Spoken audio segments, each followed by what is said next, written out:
حضرت شیخ الہند رحمۃ اللہ تعالیٰ علیہ نے جو دین کی خدمات کی ہیں ان میں صحیح بخاری کے تراجم لکھوائے ہیں، سنن نبی داؤد کی تصحیح لکھوائی ہے، اس طرح ان نے فتاوی لکھوائے ہیں، ادلہ کے اوپر اپنے دلائل قائم کیے ہیں، اور بہت سے عنوانات پہ قرآن اور حدیث کے ساتھ صحابہ کرام اور اہل بیت کی مثالوں پر دین اسلام کو واضح کیا ہے۔ ان میں ان کا رہتا چمکتا ایک کام جو ہے وہ قرآن کریم کا ترجمہ ہے، جس کو آپ اور ہم تفسیر عثمانی کے نام سے جانتے ہیں۔ تو یہ شیخ الہند نے کہاں لکھا تھا؟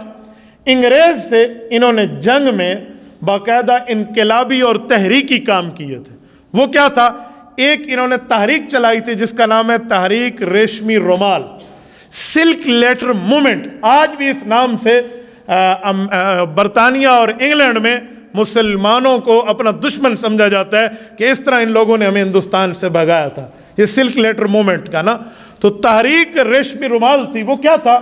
ایک ریشمی رومال میں مہارت دیکھیں، اس طرح خط لکھوایا گیا اپنا پورا پلان کہ ہم یوں کریں گے، یوں کریں گے، انگریز کے خلاف نکلیں گے، اپنے ملک کی آزادی کرائیں گے۔ عام بندہ اسے رومال سمجھتا کہ رومال ہے، لیکن دھاریوں میں یوں لکھا ہوا ہوتا تھا کہ اسے ڈیکوڈ وہ کر سکتا تھا جو اس کا ماہر ہوتا۔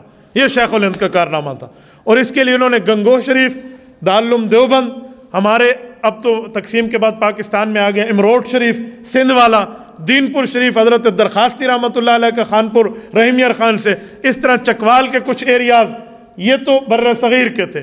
اس کے بعد کابل تھا، ماسکو تھا، ایک ایک جگہ، استنبول تھا، مکہ مکرمہ، یہاں ایک ایک جگہ حضرت شیخ الہند نے اپنے شاگردوں کو بھیجا ہوا تھا کہ ہم نے انگریز کے خلاف یہ چلنا ہے۔ یہ تحریک اگر کامیاب ہو جاتی تو ماسکو سے لے کر راس کو ماری، مکہ مکرمہ سے لے کر افغانستان تک یہ اسلامی حکومت قائم ہو سکتی تھی۔ اس تحریک کی ناکامی کی بنیاد شریف مکہ بنا تھا۔ مکہ مکرمہ کا گورنر تھا سلطنت عثمانیہ کو، اس کا نام شریف تھا، وہ انگریزوں کے ہاتھوں بک گیا۔ حضرت شیخ الہند، مولانا حسین احمد مدنی، حکیم نصرت جاوید، مولانا عزیر گل رحمہم اللہ کو اس نے گرفتار کرا دی، اور مکہ مکرمہ سے آپ اندازہ لگائیں پیسہ بندے کو فتنے میں کیسے مبتلا نہیں کر دیتا۔ وہ بک گیا تھا، یہ پوری تحریک ناکام ہوئی تھی، ورنہ یہ ایک اسلامی سلطنت بنتی، ان کا کرنسی کا بھی ایک معاملہ بنتا، اور اسلامی نظام کے اوپر بھی یہ سارے راضی تھے۔ اس وقت افغانستان کے جو بادشاہ تھے امیر محمد خان رحمہ اللہ تھے، جن کا بعد میں انگریز نے قتل کرا دیا تھا، جن کے پاس مولانا عبید اللہ سندھی جیسا شخص گیا تھا۔ تو یہ پوری ترتیب تھی نظرات کی، لیکن شیخ الہند رحمہ اللہ کی گرفتاری ہو گئی۔ یہ گرفتاری میں حضرت شیخ الہند کو لے کر گئے مالٹا میں، یہ مالٹا مصر کے جزیرے میں، وہاں پر جا کے قید کیا۔ بڑھاپے کا زمانہ تھا شیخ الہند کا، اسباق پڑھا چکے تھے، شاگرد تیار کر چکے تھے۔ وہاں پہ جب یہ پہنچے تو ان نے اس جگہ جہاں ظلم و تشدد کا بازار گرم تھا، تو شیخ الہند نے قرآن کا ترجمہ لکھا ہے۔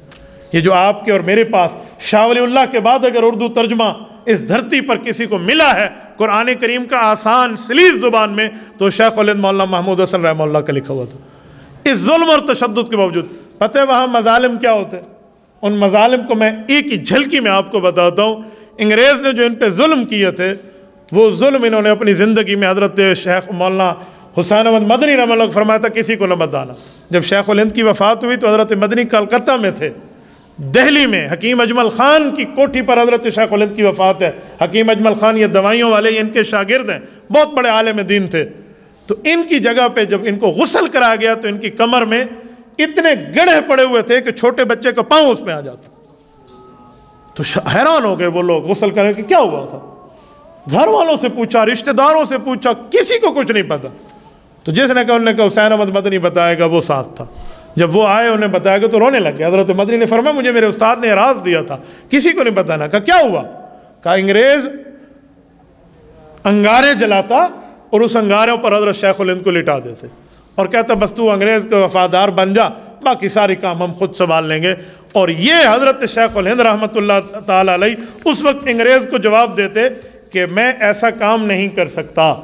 تو شاگردوں نے دیکھا کہ استاذ کے خون سے انگارے بجھ رہے ہیں، تو انہوں نے کہا حضرت آپ مان جائیں نا۔ تو حضرت مدنی کہتے ہیں کہ مجھے دیکھ کر شیخ الہند نے غصے سے کہا کہ حسین احمد کیا غضب کرتے ہو؟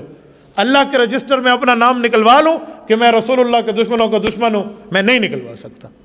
اور اس وقت کہتے ہیں مجھے فرمانے لگے کہ یہ بات تم مجھ سے کرتے ہو یار، میں بلال حبشی کا وارث ہوں، جس نے انگاروں پہ لیٹ کے بھی کلمہ طیبہ نہیں چھوڑا تھا، اور میں حضرت صہیب رومی کا وارث ہوں جن کو کفار نے پکڑ کے اتنا مارا تھا کہ ایک وقت تو اپنے ہوش کھو بیٹھے تھے، اور میں وارث حضرت خباب ابن ارت کا ہوں جس کو کولوں پہ جلایا گیا اور حضرت عمر کے سامنے اس نے آ کے کلمہ پڑھا تھا۔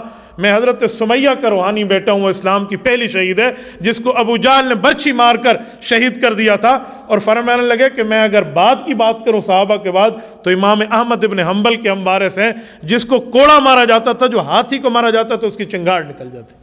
اور فرمانے لگے مجدد الفسانی حضرت مجدد الفسانی رحمہ اللہ، شیخ احمد سرہندی، کہا ان کی وراثت کو ہم نے سنبھالا ہے، اور یہ وہ بندے جنہیں 2 سال قلعہ گوالیار میں قید کر دیا گیا تھا کہ آپ کی اس کے سامنے گردن جھک جائے انگریز کے سامنے۔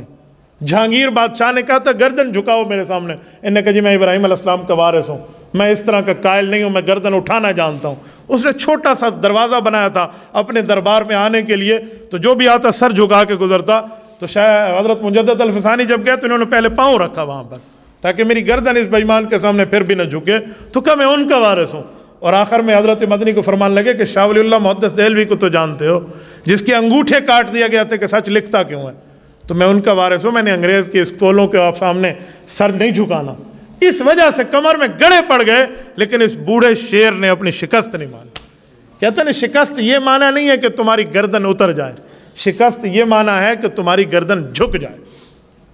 کسی شاعر نے اسی موقع پہ کہا ہے کہ جفا کی تیغ سے گردن وفا شعاروں کی کٹی ہے برسر میداں مگر جھکی تو نہیں۔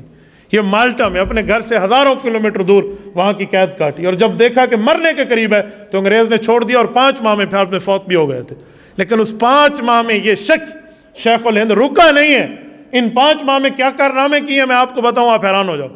ترجمہ تو مکمل ہو چکا تھا، 5 پاروں کی تفسیر بھی لکھی، اور باقی حضرت مولانا شبیر احمد عثمانی رحمہ اللہ کے حوالے کی کہ آپ اس قرآن کی تفسیر کو مکمل کرنا، تبھی اس کا نام تفسیر عثمانی ہے۔